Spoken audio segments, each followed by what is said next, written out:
Hey NASA Edge, I wanted to send you a message to congratulate you guys on your 200th episode. What a major accomplishment. But in order to make this message a really heartfelt, thoughtful message, I need to bring in your former co-host and my wife. Hi, congratulations on 200 episodes. I am so excited to say that I was a part of your team, bringing the inside and outside look at all things NASA to the world. We have to thank you for bringing us together, and now we have 3 future NASA Edge co-hosts that are coming your way. Congratulations. And wishing you guys all the most success moving forward, and see you guys soon.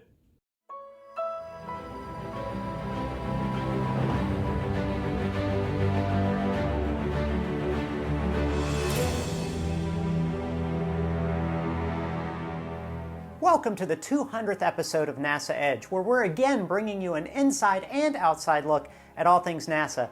200 episodes, Franklin, pretty impressive. I'm kind of feeling the 200 episodes right now, but pretty exciting, I gotta admit.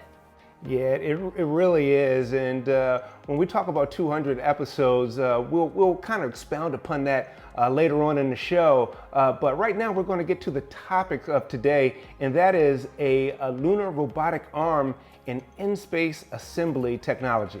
That's right, Franklin. This is all part of the On-Orbit Service Assembly and Manufacturing Initiative, or OSAM, where we're going to be developing a lot of technologies within NASA, outside NASA, other government agencies, and the commercial sector, where these technologies will be used to assemble persistent platforms in space, on the lunar surface, and eventually on Mars. Chris, I got a chance to talk with Tom Jones, who's the principal investigator with some of this technology, in his lab where he works with those cool tools. Let's check it out. So Tom, essentially you work with a really big crane. So tell me, what exactly is the LSMS? So the LSMS is a lightweight, long-reach manipulator that's designed primarily, or sized primarily, for payload offloading, but it also provides a lot of additional functionality through the use of quick change end effector tools. How do you determine these add-ons that you create for the manipulator? So it's based on what the requirements are for the mission, obviously. So for building out an outpost, we're looking at functions like inspection, site surveying, and we're also looking at operations that will allow us to maneuver the regolith, to use that for things like radiation protection. Currently we're looking at something for 3D printing on the surface, where we'd actually reuse the regolith with a binder, and we could possibly actually build structures using that device. That's awesome. Yeah. Pretty impressive. Now it sounds like if you're talking lunar outpost, essentially you're going to be doing a lot of support for the Artemis mission. How does LSMS play into that mission? Right, so for Artemis, we're trying to build up a sustained presence on the moon as we look to that and then forward to Mars. And so the LSMS allows us to do those payload operations, which are one of the primary focuses, both getting things off of the lander and then doing operations on the surface. But then these additional functions that we can provide really allow us to provide a very mass efficient device. So the functions that we have, we can allow them to build berms, do digging operations, we can deploy systems on the surface. So it really gives us a lot of functionality and a lot of bang for the buck. So how do you test something like the LSMS here on Earth when it's going to the moon? I mean, we haven't been there with this kind of thing for quite some time. Right, and so one of the approaches that we're looking at is to build a subscale version of the LSMS that we would fly on one of the earlier CLPS missions, which is a commercial lunar payload services mission. And we would have that demonstrate some of the flight software, flight electronics, and the functionality of that device on the lunar surface. And it would also add additional functionality for our commercial partners so that they can provide additional operations for the payloads that they'll be carrying in the future. And that actually seems to be really exciting. If I were a commercial company going to the moon, it seems like I could really use one of these tools. Right, and so we're hoping we can get them on some of those first flights. It helps us prove out our technology as we go towards building a human lander scale version of it.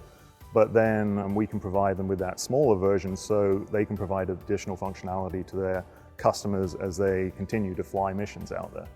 What are some of the advantages or best features of the LSMS? Yeah, so the LSMS is somewhat different from a regular robotic manipulator in that we can lift very large payloads versus the system mass, because the whole design is based around structural efficiency. It also allows us to use very little power for this device. It only has 3 motors and they're co-located at the base. But because of the design, we have mechanical advantage at each of the joints. And so it doesn't use as much torque in the motor can run on less power. One of the other advantages is that we can package this very compactly for launch. It sits in a vertical configuration with a small footprint, but then once we get there, we can deploy it into a long reach manipulator to allow us to do all the operations. Well, have you talked to anybody about creating your own, like Tom the Builder, for a kids show that we can air on the moon maybe in the future? We haven't done that yet, no, but we've actually looked at building versions of this out of Lego to involve some STEM, or, getting universities and high schools involved as well. It's also professional development for potential team members in the future. That's exactly right. We want to inspire those future engineers. That was a great interview. I remember when we shot that, and just to see the scale and scope of that lunar robotic arm was amazing. And I look forward to see how this technology is going to evolve and how it's going to be used on the lunar surface. Franklin, this asset is extremely important to NASA, because if we want to offload payloads onto that lunar surface, we're going to need a pretty large arm. And not only on the lunar surface, but when we eventually get to Mars. In fact, it's so important, we actually had the Vice President visit NASA Langley not too long ago with the NASA administrator, and he actually got to see the arm in action, which was pretty cool. That's great, Chris. And the main thing is that not only are we doing things on the lunar surface, but we're doing in-space assembly as well. I had a chance to sit down with Bill Doggett in the same lab and look at what he's doing to provide platforms in space for us to innovate even further. Let's check it out. Bill, in-space assembly seems pretty straightforward from my perspective, but I'm sure for you it's very specific. So tell me, for you, what is in-space assembly? So the way we currently do things is we package everything on one rocket. Exquisite detail, takes a lot of engineering to launch that system on orbit, and then it pops out like a big jack-in-the-box and it operates. We have no interaction with it. What in-space assembly allows a new paradigm that we call a persistent platform, and that allows for a very small capability to be launched very quickly, and then you can grow that capability, and multiple people now can participate at different stages and add experiments, different kind of experiments on that platform that maybe only last a few weeks or a few months, but then the next guy comes up and runs his experiment.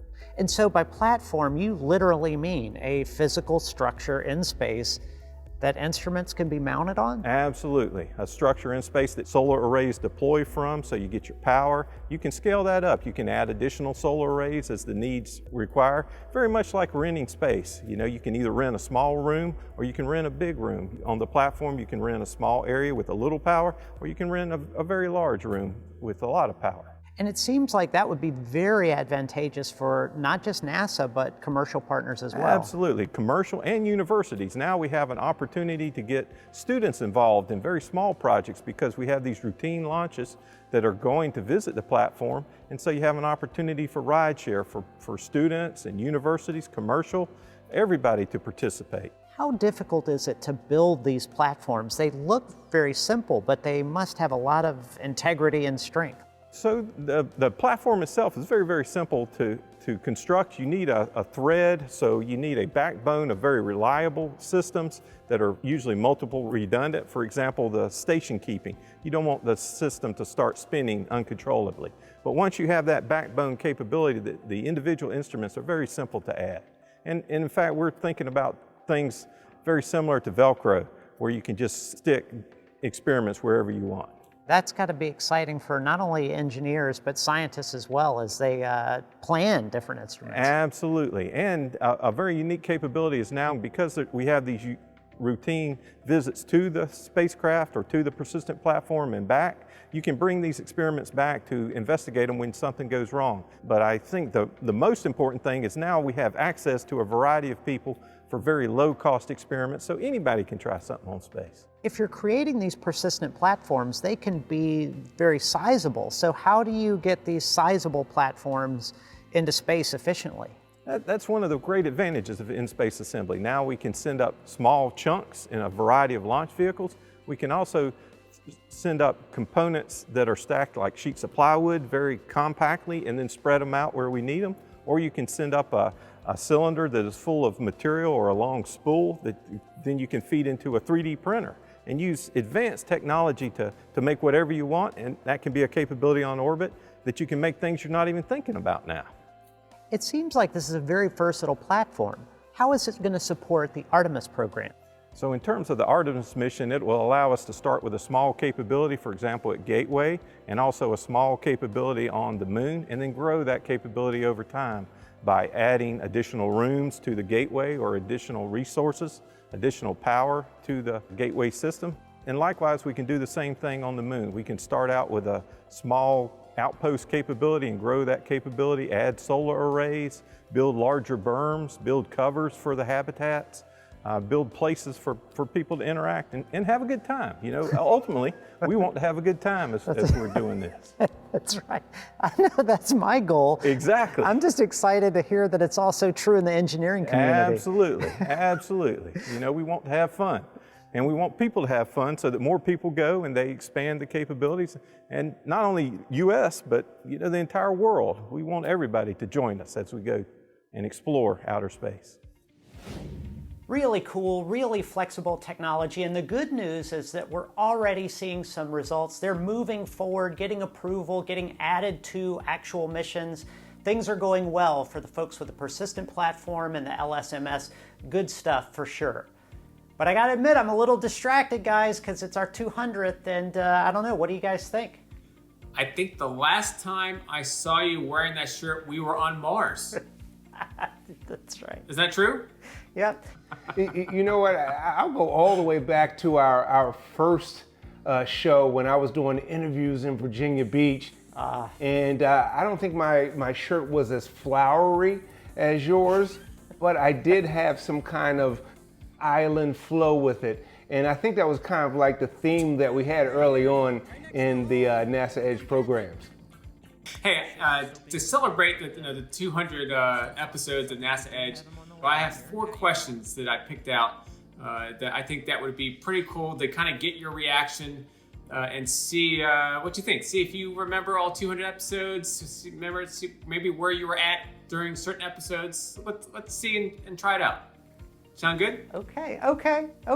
That sounds fun. Okay, let's roll with it. All right, here is question number 1. Hi, Blair, Franklin, Ron, and Ryan. On behalf of NASA's Entry, Descent, and Landing community, I want to congratulate you on your 200th episode. And now, since you've asked us all those compelling questions over the years, we have one for you. Where is the most unusual location where you've filmed footage for a show? Unusual? I'd say atop the super pipe at Winter X Games for me. That's not only did we shoot there, but we actually helped a photographer who had forgotten his food. Chris gave him some extra snacks. It was actually a life-saving moment. So a very important moment for NASA Edge.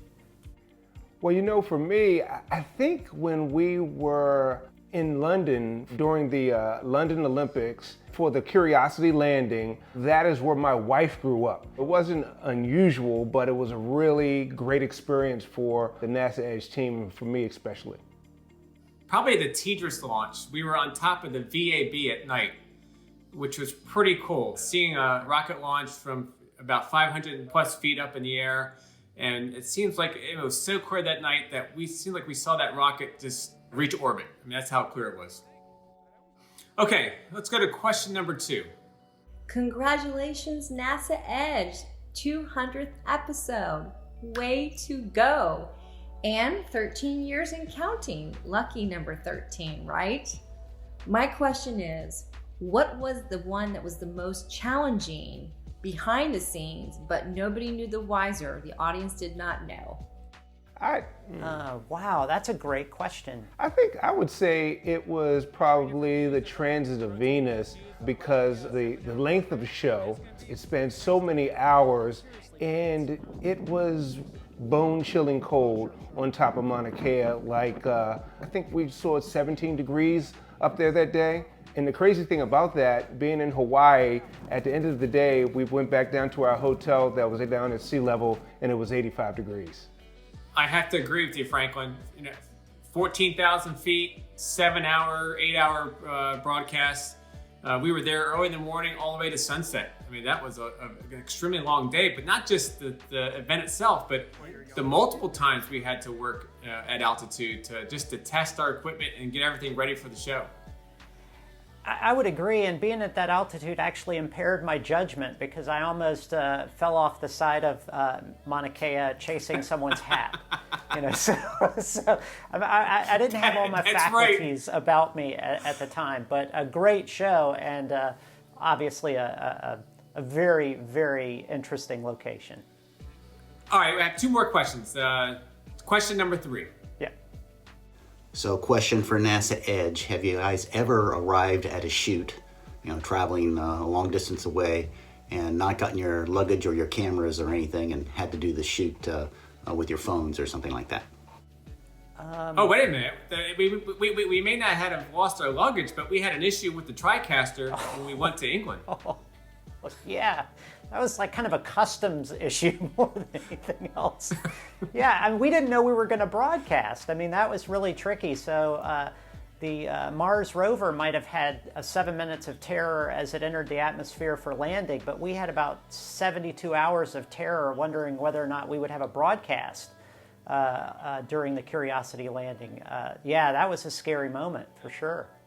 And then Franklin, if you remember the trip, I think it was the trip to, maybe it was the trip to England, where when I had to leave early, so I had to go to the Netherlands and bring the lights, which you had in your hotel room the whole time.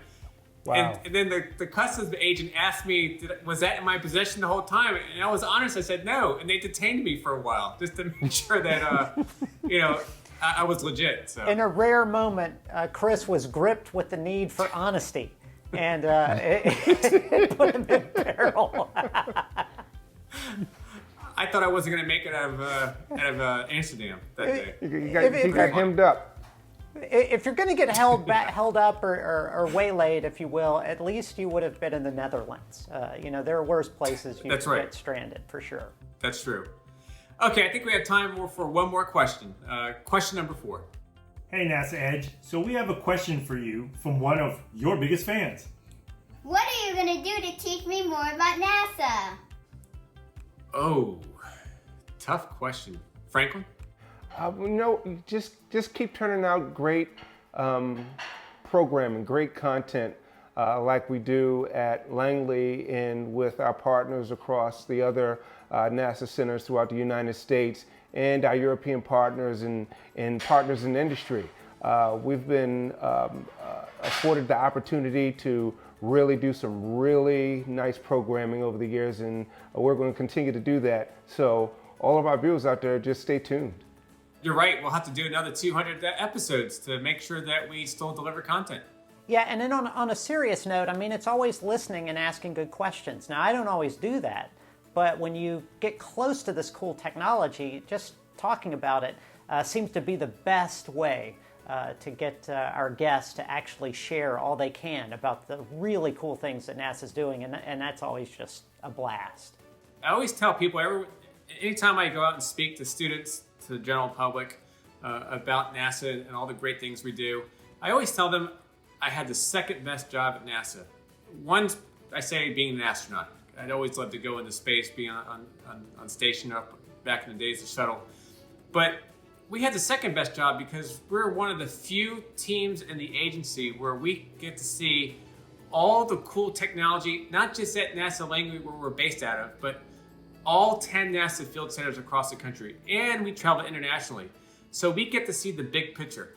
A lot of scientists, engineers, they work on a particular mission for 5-10 years, and if it's a flagship mission, it could be more.